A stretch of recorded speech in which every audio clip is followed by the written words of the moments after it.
Hello, everyone. I'm Sarah Perron-McLean from Via Rail's corporate communications team, and it's my pleasure to welcome you to Via Rail's annual public meeting, RAPM, for the year ending December 31st, 2024. We're presenting this session in an audio recording which complies with Via Rail's universal accessibility policy. During today's APM, we will reflect on the highlights of 2024 with key members of Via Rail's management team. Jonathan Goldbloom, Chairperson of our Board of Directors, Mario Péloquin, President and CEO, and Carl Delisle, Chief Financial and Technology Officer. As in previous years, we invited you to submit your questions ahead of this event. We're grateful for the many thoughtful questions we received and thank everyone who took the time to participate. Today we'll address several of the most frequently asked questions. Additional answers to popular questions are available on the annual public meeting page at viarail.ca. So without further ado, let's start the APM by welcoming Via Rail's Chairperson of the Board of Directors, Mr. Jonathan Goldbloom.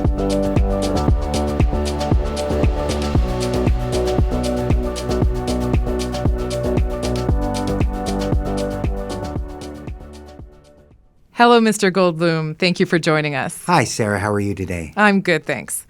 Now, before we dive in, I'd like to highlight that this is your first annual public meeting as chair of the board following your appointment by the Governor and Council, which took effect on April 12, 2025.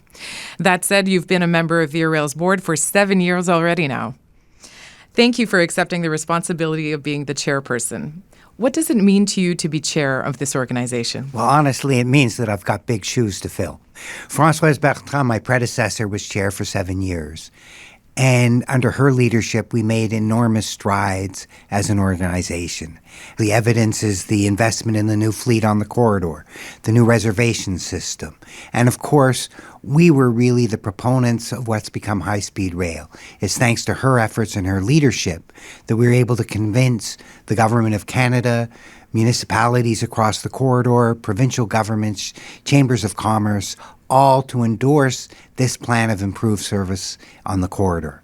Her other focus was on continuous improvement and ensuring that we became the best, most efficient operator possible. And really that's put us in good stead as we look at the priorities of the new government, that we already have a strong foundation to build upon. But there's some excitement about being chair. To be chair means being part of a fantastic organization, and this organization is made up of people. And it's the people, whether they're working on the trains, whether they're working in our maintenance centers, whether they're working at Place Ville-Marie head office, that are exceptional, that they really constantly put the passenger first, that they're friendly, they're warm, they're welcoming, and they're doing their best to ensure passenger service is the best it can be in Canada. And finally, as chair, there's a responsibility in that we all know that rail historically is what has helped bring this country together. And as we move forward, we need to build on that legacy. And I was reminded of that recently when we were in Halifax to celebrate the 120th anniversary of the ocean. At the time, I went to Pier 21, which of course is right next to the station. And I was reminded of the fact that both of my in-laws arrived in Canada at Pier 21 after the war, and then immediately disembarked from their ship and went on the train and came to Montreal and eventually settled in Sarnia. This is the story of so many Canadians. And we have a legacy that we have to build on so that Canadians continue to enjoy the best in passenger rail. So you have a very personal connection to the train. But I think all Canadians do, and that's what makes VIA so fantastic. Now, you've touched on your new role, and I'd like to take a step back to look at the bigger picture. 2024 was a transformative year for Via Rail. Can you walk us through some of those key moments? Well, the real highlight, to be honest, was the unveiling of our strategic plan, what we call Via Action 2030. This visionary plan aims to transform the way Via Rail does business. With a continued focus on safety as a top priority and enhancing the passenger journey, the plan also enables us to do more and improve our performance, because what we're all about is ensuring we provide Canadians with the best service possible. But in saying that, we've also challenged ourselves and put specific targets on the table that we intend to meet. So what are they? They're things like generating savings equivalent to 15% of our operating deficit. So we were ahead of the government with our focus on continuous improvement as we try and ensure Canadians get value for their money in VIA. The second thing we want to do is reduce our greenhouse gas emissions by 50% compared with 2005. So we're trying to be part of the leadership as Canadians from coast to coast fight climate change and take concrete actions. The third is we want to increase our capacity by 15%. We want more Canadians to be taking the train. And one of the ways we're going to do that is by having more trains on the rail, but also better trains. And one of the highlights of the year was really the Government of Canada's agreement to invest in what we're calling our Pan-Canadian service. These are the trains that serve long distance, like the ocean and the Canadian, and regional and remote areas, like from Churchill to Winnipeg.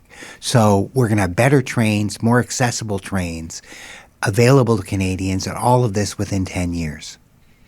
Yes, very exciting stuff, and we'll talk about that a bit later. 2024 also had some challenges, right? Sure. Some were not of our making, like the forest fires in Jasper, the tornadoes in the Ottawa area. But our real challenge has been our operating performance, in that we've seen a decline in our on-time performance, we've seen a decline in passenger satisfaction, and we've seen a decline in our passenger volumes. A good part of that is due to the relationship with our host railway and restrictions that they placed on us. But we have to deal with that, and we are going to. But at the same time, we've been focusing on what we can do that are within our span of control. And the good news, for example, is that our on-time departures are back up to levels of on-time performance equivalent to what they were before the pandemic. Well, that's excellent news. So looking ahead, there's a lot to be excited about. You alluded to this earlier. When it comes to the fleet replacement, can you tell us more about that? Yes, as I said, 2024 marked a historic moment for Via Rail with the investment in our Pan-Canadian fleet. This is the largest single investment in our history and a clear sign of the federal government's commitment to building a greener, more connected, and more inclusive Canada. The fleet will be replaced within a decade, but it's more than just an upgrade of equipment. It's a reaffirmation of our commitment to connecting Canadian communities, fostering regional development, supporting tourism, and ensuring essential links to remote and Indigenous communities with accessible, sustainable trains. The investment is about making sure Canadians can enjoy the kind of modern, sustainable, and accessible rail service they deserve. It's about supporting communities, strengthening our economy, and reducing our environmental footprint at a time when climate action is more urgent than ever. This funding will enable Via Rail to maintain its services and ensure that future generations of Canadians have access to modern, comfortable, and accessible trains.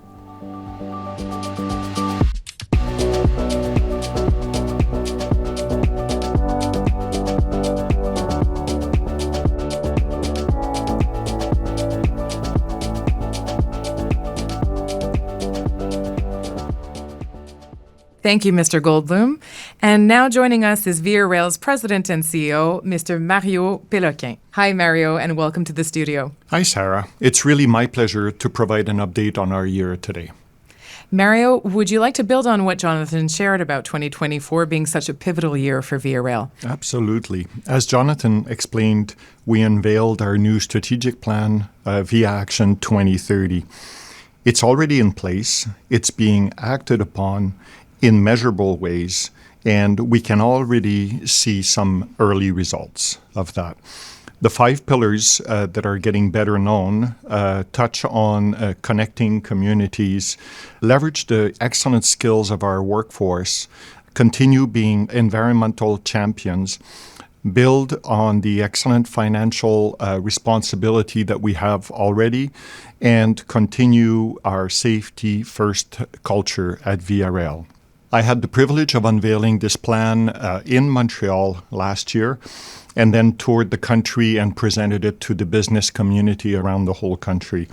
What I really enjoyed during this tour is meeting the business community everywhere, but also I noticed that there's great interest in Via Rail, in passenger rail transport from coast to coast to coast, and it's fantastic to see that people really like the train and want it to continue operating. That's great to hear. I'd like to pivot to something that Jonathan mentioned earlier. You know, we had some challenges in 2024. Could you expand on that? Yes. So it's important to note that 97% of the infrastructure we operate on is not ours. It belongs to freight railways. And because of that, we rely on cooperation and goodwill, and we're subject to their specific operations requirements. There's an increase in freight traffic, and it's great for the environment as it takes trucks off the road, but it's also great for the economy as everything we need moves by train. But due to this increase in traffic, that means that our trains are simply not on time. You can imagine a small, faster, nimble passenger train trying to navigate through these monster freight trains. It's complicated. And we don't control that, so we're very good at those parts we can control, and the rest we unfortunately have to live with the consequences. Mm-hmm. Can I add to what Mario's talking about? Because I think it's really important to look at this from two perspectives. One is our commitment is to safety.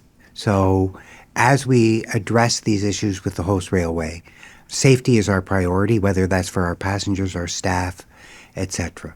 Secondly, passengers come first for us. So yes, there are challenges, but we are committed to addressing them, and we are in active conversation with both CN and Transport Canada to find short-term solutions, medium-term solutions, and long-term solutions. So together, we're confident that we come up with a plan and implement it to the advantage of Canadians. That's good to hear. Now, another big development this year was the emergence of ALTO, the new high-speed rail project in Canada. How do you see Via Rail and ALTO working together in the years ahead? So, it's important to remember that high-frequency rail, which has now become high-speed rail, was the vision of Via. We're the ones who came up with the plan. We're the ones who sold the initial concept to Canadians and to the Government of Canada and the municipal and provincial governments across this country, plus Indigenous and all the stakeholders. We did that because we believe that dedicated track is the way to improve service on the corridor. ALTO is our partner in doing that, and we are going to work hard, and we're collaborating with ALTO as we move forward to ensure that this happens. We're really the experts in passenger rail, so we have a key role to play with them. The second thing, which is vital to understand, is that the better off we are, the more people who take our rail when we transfer ownership of the corridor to ALTO, the better off ALTO is. So if we can boost our passenger volumes and if we can become the best operator possible, that's to the advantage of ALTO. Yeah, and I'd like to add, I agree with everything Jonathan just said. The ALTO project will be complementary to today's Via Rail operations in the corridor. I get asked everywhere I go if it's a competition between the two, and it's absolutely not. It's a complementary service, and that's very important. We're improving, as Jonathan just said, everything that we do so that we can have a better service, passenger rail service in the corridor for Canadians. Absolutely. Now, 2024 was also an important year in securing Via Rail's service for future generations of Canadians. Mario? Yes, 2024 was really a year of very significant progress. For example, in the summer of 2024, we celebrated a major milestone in the entry in service of our new corridor fleet, as Jonathan alluded to a little bit earlier. So now the entire Quebec City to Windsor corridor is served by state-of-the-art, accessible and eco-responsible trains. enhancing service quality, I'll say comfort, and offering an unparalleled onboard experience. The modernization of Via Rail's trains in the corridor is really a success story. We met our commitments despite the pandemic, inflation, and supply chain issues. This milestone really signifies a new era and paves the way for the next steps in Via Rail's transformation. Our goal is to be at the heart of passenger journey in Canada, becoming best-in-class operator in North America and a leader in integrated mobility. Also, we're moving forward with the pan-Canadian fleet replacement, as Jonathan talked in his introduction. That's another landmark achievement because we secured funding for the replacement of our long-distance regional and remote fleet, trains that connect communities across Canada.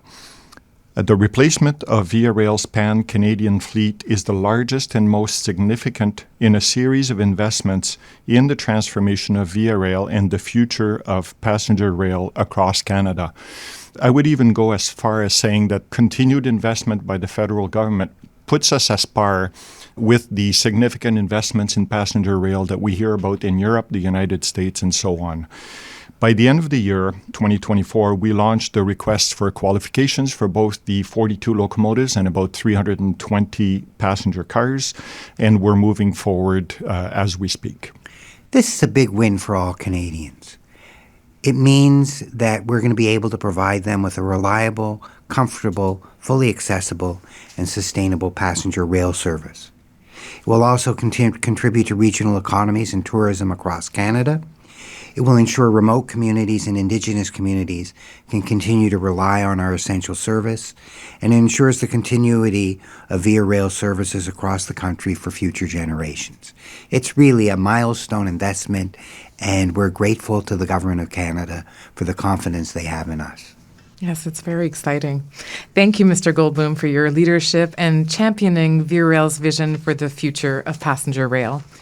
As our board chair steps out, we'll shift gears and take a closer look at the financial picture from 2024. Joining us now in the studio is Via Rail's Chief Financial and Technology Officer, Carl Delisle.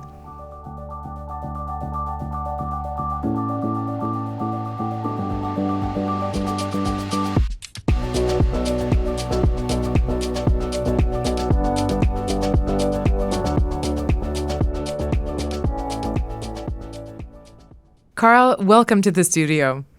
Before we dive into the financials, how would you sum up your first full year at Via Rail? Thanks, Sarah. It has been a great learning year, especially learning about the industry. And I'm proud to be part of this dedicated team who is committed to serving our passengers day after day. I'm also glad that we were able to deliver a good performance in 2024 despite the many challenges we faced, namely rail restriction, multiple wildfires, and economy uncertainty. Now let's talk numbers. Since the pandemic, we've seen a steady recovery in ridership and revenue. Has that momentum continued this year? Yes, Sarah. This positive trend continued in 2024. Ridership continued to grow. We had 4.4 million passengers compared to 4.1 million in 2023. And revenue were also up, reaching $480 million versus $430 million last year. We decreased our deficit by $9 million. This puts the corporation in line of our goal to generate saving of 15% as highlighted in our Via Action 2030 strategic plan. And in helping to achieve this, Via Rail implemented a continuous improvement program. It's important to note that we have a laser focus on our financial rigor, as I explained before, in the pillars of the strategy. That plays a key role in these positive results. This is a great example of how serious we are as an organization about our new strategic plan. An important aspect is that with the arrival of our new government and its financial announcements, our strategic plan is still relevant and we are performing according to it. During my Canadian tour, as I mentioned earlier, I said that it would not just be a piece of paper that we put on a shelf, but it would be a living, measurable document, and it would have an impact on everything that we do. You're right, Mario. And if I can add, that is a huge responsibility that we take seriously.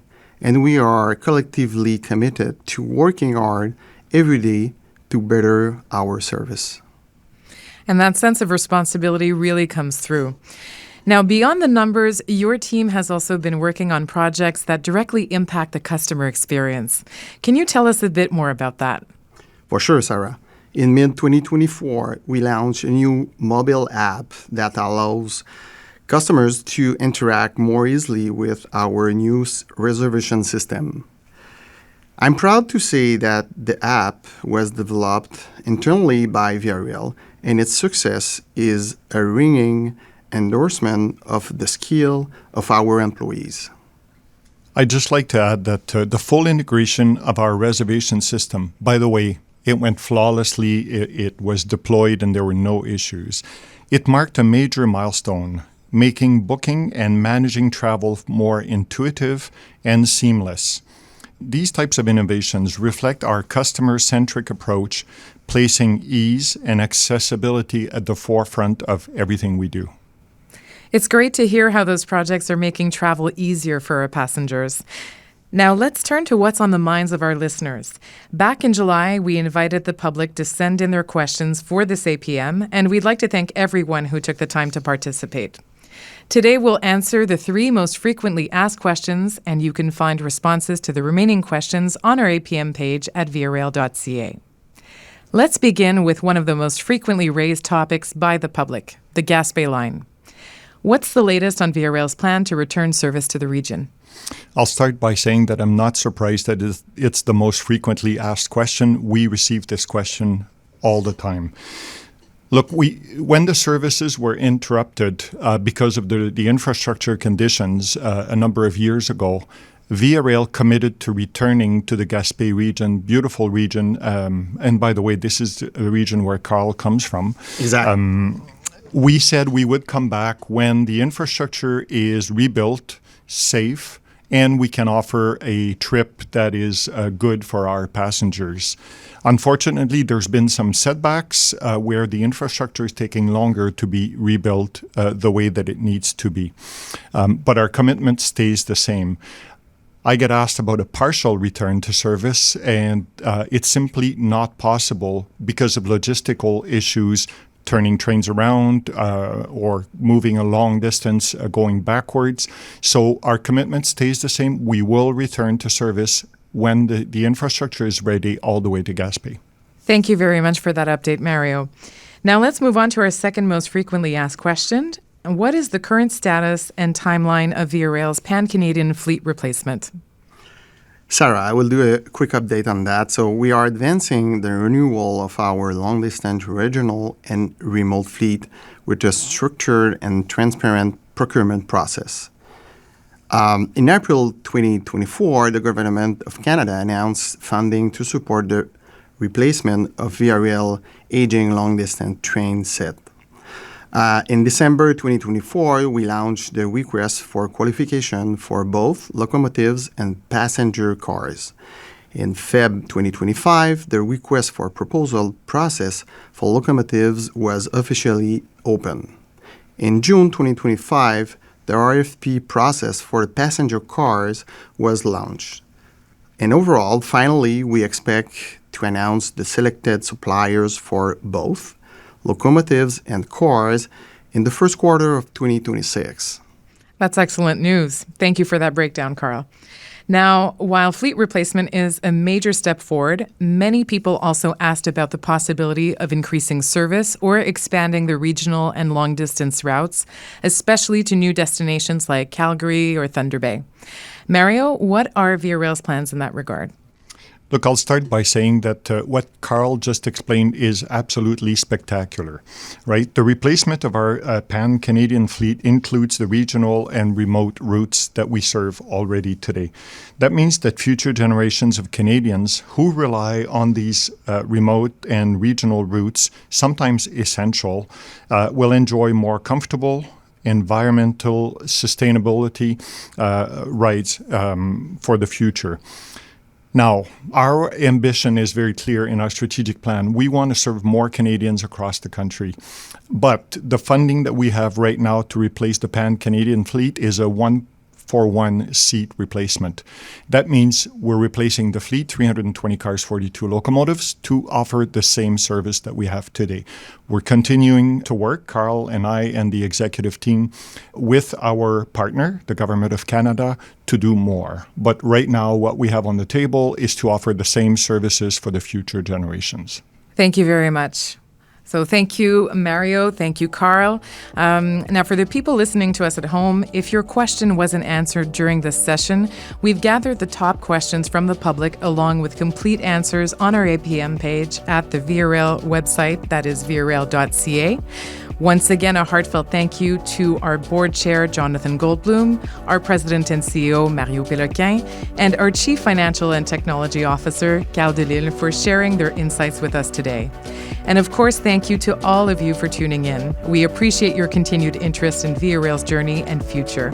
Until next time, take care and safe travels.